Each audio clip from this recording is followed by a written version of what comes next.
So I've been using the rental bikes. You know, the rental bikes they've got all over London. They're brilliant, those rental bikes, you know. The only problem is I refuse to call them Boris bikes. I refuse to call it. So I go to someone's house and they say, how'd you get it? I said, I came on one of the rental bikes. I said, Boris bikes. I said, no, I don't call them that.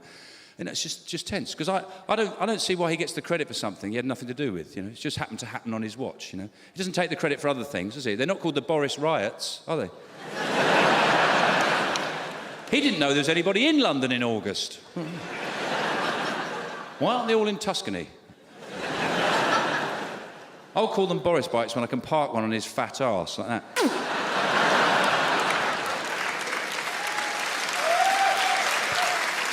And I'm not a fan of Boris. I tell you why, because he's one of those people who's brilliant on television, but you don't really know what he's capable of. You know, I find him quite a sinister, scary man, because he doesn't really say what he believes in. He's just, I think he's capable of anything. And David Cameron's very similar. He's very good on television. You don't know what he's capable of. And the reason I mention it is the alternative is so piss poor, it's going to be one of those two, isn't it? Because Ed Miliband, there's no way you can have Ed Miliband as Prime Minister. It would be cruel. It would be cruel. To put him on his own in a room with Vladimir Putin would be cruelty. Vladimir Putin would just stick his fingers up his nostrils and start dragging him around.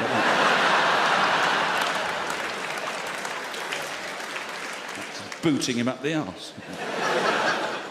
Ed Miliband would get bullied in the night garden. Iggle Piggle just go... And he's such a strange-looking man, isn't he? To me, he looks like a startled Hawaiian lesbian, doesn't he?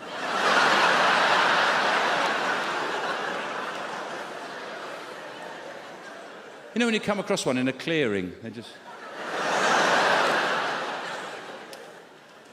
And I think he said it, somebody said it in a speech recently, and I thought it was a very good thing about politics. What they said was, we should all think about what sort of world we want to live in. What sort of world do you want to live in? I think it's a very good question to ask people, to help them choose who to vote for, you know? And I started to think more and more about this. What sort of world do I want to live in? Help me choose which political party to get behind. And I realised, for example, I want to live in a world where George Foreman actually makes those grills. He's in a shed with loads of oxyacetylene, burning stuff, soldering kit. Fella pops his head round the door and goes, George, we need more of them grills. We got an order here for 2,000 grills. You better hurry up, George. George goes, what do you think I'm doing, man? I'm making fucking grills. I'm having problems with a detachable drip tray for easy cleaning. Motherfucker won't clip on right. You finish this goddamn grill, I'm gonna start another one. Sometimes I wish I never had the idea for making grills. Because I make them so damn good. Yeah, that's the world. I want to live in a world where if you put your name to something, it's because you made it. David Beckham has to make the pants that he sells in his name. Imagine if you were wearing a pair of pants made by David Beckham. Yeah? Actually, they'd probably just have one hole for the leg and you'd be walking around like that. Yeah, I've got these new Beckham pants. What do you reckon? They're pretty... I look pretty cool in them, I think, you know. Sort of world I want to live in. I want to live in a world, this is really actually personal to me, I want to live in a world where a doctor doesn't need to get a long fibre optic cable with another cable attached to it, which they don't tell you about, 2 cables, doesn't need to get 2 cables and force them down your tiny little dry pee hole into your bladder just to tell you everything's all right. Doesn't need to get 2 cables and force them down, deep down inside you. You know, you think about all the medical advancements that have been made, great leaps in medical science, and we're still sticking cables down a man's penis, you know? Incredible leaps have been made, but on that area, nah, that's fine, just stick cables down there. You know, they wouldn't have done that on the deck of the Victory. They were sawing people's legs off, cutting them open, they go, should we stick the cable down there? No, for Christ's sake, that's horrendous. I want them to come up with something less medieval, you know. They probably everyone goes, should we do something about this cable down the cock thing? Nah, it's just men. He's going to do something horrible with his cock anyway, you know, sod it. You know, force 2 cables down what I would never describe as a hole. I would never call that a hole. If you saw that anywhere else, you wouldn't go, there's a hole there. You wouldn't. If you saw it on a bit of skirting board, you wouldn't go, oh, brilliant, we can run the cables through there. That's lovely, that is.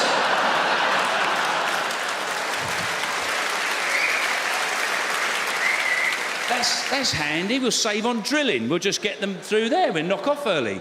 That's not a hole, Len. It is a hole. You hold it straight and I'll get it in there. That's a bloody hole, that is.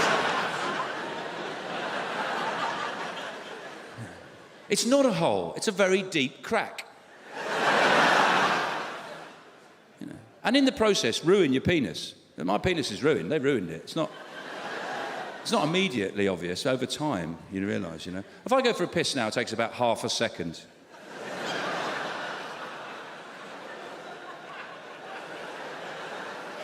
It's like emptying a bucket of water, just... Sorry about that, I do apologise. Normally I use the cubicles, but it was busy. But look what they did to it, look what they did to it. Look, it's ruined. Look.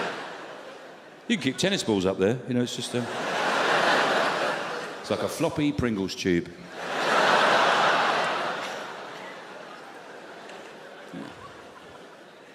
Another thing, all right, another thing that bugs me. I want to live in a world where cats respect fencing. Where they, you know... If dogs were jumping around from garden to garden, you go, sort your bloody dog out, what's going on? Just jumped in, ran around the garden, scared the shit out of everyone. You could chain it up. They go, oh, you can't chain a cat up. Yes, you can. You can chain anything up. You get it and you put a chain on it. If you can put soap on a rope, you can put a chain on a cat, so I like it. Anyway, you don't need to. I've invented something. Solution, brilliant solution. It's a box. It's a long, narrow box. You put the cat in the box. At the end of the box, there's a hole for the cat's head. At the bottom of the box, there's 4 holes for the cat's legs, like that. And it can enjoy all of your garden. It can enjoy every corner of your garden.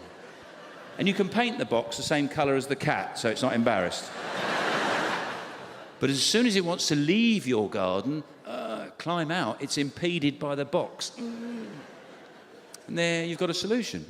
Because I'm sick and tired of looking out of my kitchen window and there's a cat staring at me like I'm something dripping off a toilet brush. Just utter contempt on its face. Looks at me like I built my home on an ancient cat burial ground. Like, he has desecrated the resting place of the elders. I don't let them settle. As soon as I see one, literally, whatever I'm doing, as soon as I see one, coffee cup down like that, out the door.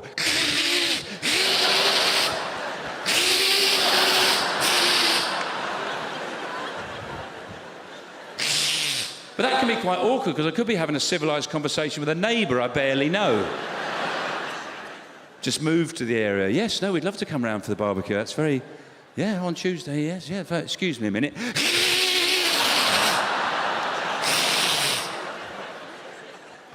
Because they don't like that, cats. Cats do not like that.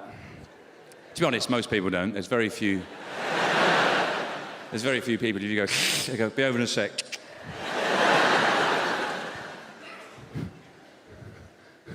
In fact, I use it in traffic instead of swearing. If someone cuts me up, I don't swear. If someone cuts me up, I just go... Because they're never sure whether they saw that or not. Did I see that?